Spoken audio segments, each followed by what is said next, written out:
ఓనమాలు నేర్పాలని అనుకున్నా కన్నా అందనంత ఎదిగిన నిన్ను ఇది వెలుతురు చెట్టు. కలిసొచ్చిన ఇది అడవిలో ఉంటుంది. నడిచొచ్చిన కొడుకుకి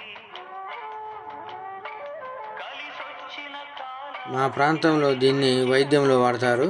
స్వాగతం చెబుతున్నా జంతువులు చాలా ఇష్టంగా దీని ఆకులు కాయలు తింటాయి. నీడ చేరుకున్నా నేను చాలా రోజుల నుంచి ఈ చెట్టు కోసం చూస్తున్నా, అది ఈ రోజు కనిపించింది. అనుకున్నా తీయనైన మమతల రుచి నేడే చూస్తున్నా అనుబంధపు మేము చిన్నప్పుడు దీని వేర్లు నూరుకొని ఆ నూరగా వచ్చిన రసాన్ని నీళ్ళలో కలుపుకొని తాగేవాళ్ళం.